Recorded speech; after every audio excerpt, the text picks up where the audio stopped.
Kemi Afolabi ti sọ̀rọ̀ lórí àgbàsọ kan tí àwọn èèyàn ń gbé kiri. Qul huwa Allahu ahad. Mebí àwòrán kan ló jẹyọ nínú àwòrán náà. Alàgbà ilé ìjọsìn Christ Embassy, Pastor Chris Oyakilome ń ṣe àdúrà fún ọmọ obìnrin kan. Àwọn èèyàn wá ń gbé e kiri pé Kemi Afolabi ní ọmọ obìnrin tí pásítọ̀ náà ń ṣe àdúrà fún àti wípé ó wá ìwòsàn àìsàn tó ń ṣe lọ sí ilé ìjọsìn náà ni. Gbajúmọ̀ òṣèré náà ti sọ̀rọ̀ pé Mùsùlùmí ni òun sì ní ìbáṣepọ̀ tí kò ṣe fọwọ́rọ́ sẹ́yìn pẹ̀lú Ọlọ́run Allah tí àwọn Mùsùlùmí ń sìn. Ó ní kí àwọn èèyàn má gba àgbàsọ àti àwòrán náà gbọ́. Arábìnrin náà tún sọ pé láti ìgbà tí òun ti kéde àìsàn òun ní àwọn èèyàn ti ń sọ oríṣiríṣi nǹkan tí òun kì í kọbi ara sí. Síwájú sí i, ó ní nígbà tí àwòrán yìí kọ́kọ́ jáde, òun ò sọ nǹkan kan sí i nítorí wípé òun ò rí n tó burú nínú kí èèyàn lọ ilé ìjọsìn lọ ṣe àdúrà. Ẹbọ Ọlọ́run kan ni gbogbo wa ń sìn. Ó ní ṣùgbọ́n ohun tó mú òun sọ̀rọ̀ nísìnyí ni pé òun fi fọ́nrán kan ránṣẹ́ sí ẹ̀rọ ayélujára Instagram òun. Nínú fọ́nrán náà, òun ṣe àdúrà bí àwọn ẹlẹ́sìn Mùsùlùmí ṣe máa ń ṣe. Àmọ́ ẹnìkan béèrè pé kí ló dé tí òun ò ṣe sọ pé kí Ọlọ́run Allah fún òun ní ìwòsàn, kí ló mú òun sátọ alàgbà ilé ìjọsìn lọ. Ó ní ọ̀rọ̀ yìí ni ó mú òun sọ̀rọ̀. Ó sọ di mímọ̀ pé Mùsùlùmí ni òun ò sì nílò ẹnikẹ́ni láti bá òun bá Ọlọ́run òun sọ̀rọ̀. Who is Allah? Qul huwa Allahu ahad. Allahu samad. Lam yalid wa lam yulad. ولم يكن له كفوا أحد. Hello everyone, my name is Mercy Aigbe. I have been so down, so heartbroken since the news of Kemi Afolabi's sickness broke out. Kemi is a friend, a very good friend at that. She's a colleague. She's a beautiful soul. She has been going through this for years, for like 2 years now. And every time I get to talk to her, I see the strength in her. I see the way she smiles through it all. And I must say, Kemi, you're amazing. You're strong. And I'm here to tell you that you will beat this by the special grace of God Almighty. You will come out of this strong. Like Baralong. I had to sell the property I was meant to start the business with, right. Even with the capital, everything all gone. Guys, I am here to also appeal to you guys. Hey, John, to you alone. I have done my part. But it's not enough. We need help. This is a matter of emergency. We need to fly her abroad. We don't even have time. Hey, John, to you alone. Hey, John. Whatever it is you can do to support and save Kemi, I'm on my knees. Hey, John. Please, your widow's mite, anything you have, just give us. A GoFundMe has been opened for her, and I'll put the link on my bio. I'll also put her account details below this video. Please. Please.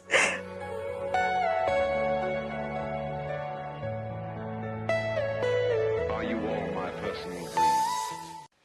Hello, wonderful people. My name is Shola Kosoko Abino. I am sure you all heard what happened to Kemi Afolabi. I strongly believe that if we rally round Kemi as quickly as possible, she will survive this ailment. Yes. That is why we are appealing to you, our fans, to please join us to rally round a friend, a sister, a colleague, your actor. A journey to your long. Gbogbo wa at one point or the other láti contribute. So please, gbogbo gbalaman sọ wípé without you there is no us. For real, help us, join us to save our colleague. Gbogbo wa lágbára Ọlọ́run ní fi àìsàn lùgbà. Ní fi irú ẹ̀gbà lágbára Ọlọ́run. Sùn ní ṣe yín kò ní ṣọmọ yín kò ní ṣe bí yín. This is serious o. Ẹ jọ̀ọ́ jẹ́ ká wo ti ọmọ Kẹ́mi. Ká wo ti máa kẹ́ jọ̀ọ́. Ẹ súnmọ́ wa kẹ́ ràn wá lọ́wọ́. Gbogbo ọ̀nà tẹ́ bá lè fi ràn wá lọ́wọ́ financially. Kò sí nǹkan kan tó kéré jù. Kò dẹ̀ sí nǹkan kan tó pọ̀ jù. As it is now, it's a matter of urgency. Ó ní láti travel out as fast as possible. Torí as soon as wọ́n bá ti bẹ̀rẹ̀ treatment yìí, òun ló máa dín agbára ailment yìí kù. Ẹ jọ̀ọ́ nítorí Ọlọ́run. We trust you anyway. We just want to appeal. Ẹ ràn wá lọ́wọ́. Thank you very much. I want to appeal to all kind-hearted Nigerians. Ẹ jọ̀ọ́. The case of Kemi Afolabi is a clear case of emergency. Colleagues and her friends have done what they can, but for her to travel as quickly as possible and to get the kind of treatment that can give her some respite, a lot of money is needed. We can't do this alone. Please, whatever you can. And if you can just help as soon as we can. You can please just reach out. John Tori along. Like I cry like a baby, like I'll be crying even though I've been giving the dosage. Yeah. I still like it was really, really bad. All my joints, my ball joints, everywhere. She needs to. I don't know what to say again, but please, you can just. No, I'm doing John Tori along. Please help Kemi Afolabi.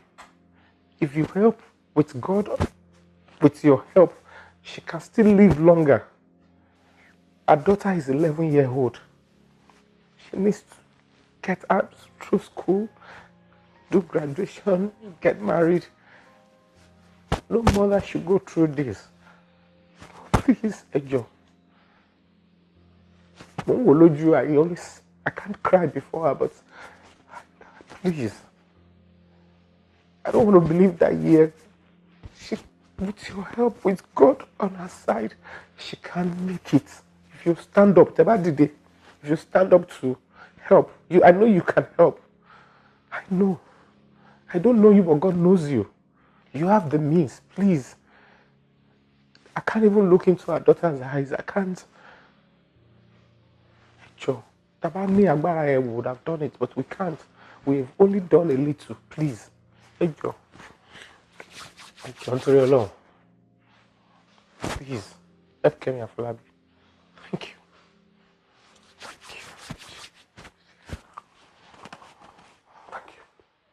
Hello, everyone. My name is Kemi Afolabi.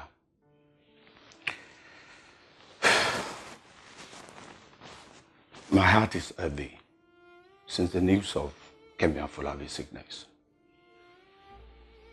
Ẹ̀yin mi. Ẹ̀yin olólùfẹ́ wa.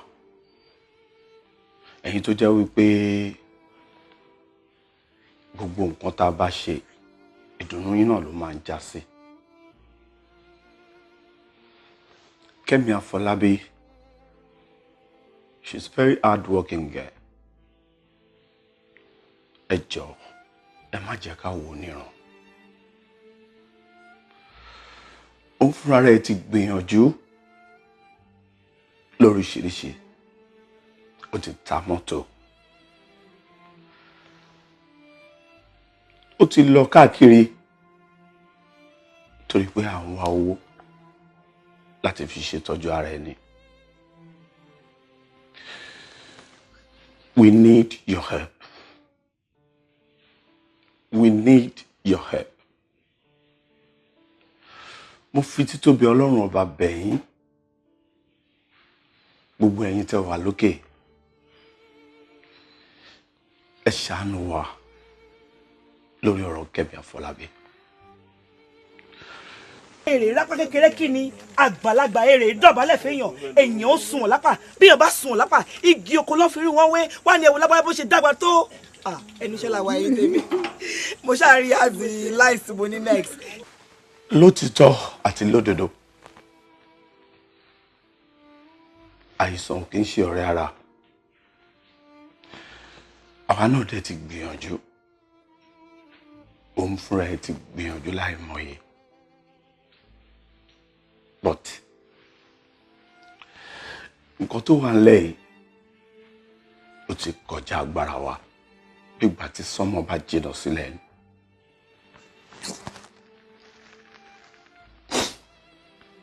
Ẹ má jẹ́ ká wò níran, pàápàá jùlọ gbogbo ẹ̀yin tẹ́ jẹ́ abiyamọ. Mo fẹ́ kẹ́ jẹ́ ká dìde sí Kemi Afolabi. Ẹ̀rù tọmọ ẹ̀, ẹ̀rù tìyá ẹ̀, ẹ̀rù pọmọ kékeré lọ́mọ ẹ̀. Kò sí bó ṣe lè máa wò ìyá ẹ̀ lójoojúmọ́ tínú ẹ̀ máa dùn. Ẹ̀yin olólùfẹ́ wa, Kemi ní láti travel. A ní láti gbé Kemi travel fún ìtọ́jú tó péye. Wọ́n fi Ọlọ́run Elédùmarè bẹ̀ yín. Gbogbo gbìyànjú yín lórí wa kò ní já sásán. Ní agbára Ọlọ́run, ẹ ní fàìsàn ló gbà. Nǹkan ò ní ṣe yín, kò ní ṣe àwọn ọmọ yín. Ẹ jọ̀ọ́, we need your help. I need owó tó tó. I need owó tó tó láti fi gbé Kemi travel. Gbogbo iná lẹ́dẹ̀ mọ́ wa. Ẹ mọṣẹ́ tá à ń ṣe. Àánú Ọlọ́run, àánú yín náà làwa náà ń jẹ. Ẹ̀yin èèyàn náà làwa náà fi ń lé. Ẹ̀yin tẹ́ jẹ́ olólùfẹ́ wa náà lè ń ṣàánú wa. Ẹ má jẹ́ ká wo Kemi Afolabi níran. Please and please. Gbogbo nǹkan tẹ́ bá ṣe fún wa, Ọlọ́run á fi ọ̀pọ̀ rọ́pò fún yín ní agbára Ọlọ́run àti lọ́lá Ànábì Muhammad sallallahu alaihi wasallam. Thank you very much, my people. Thank you.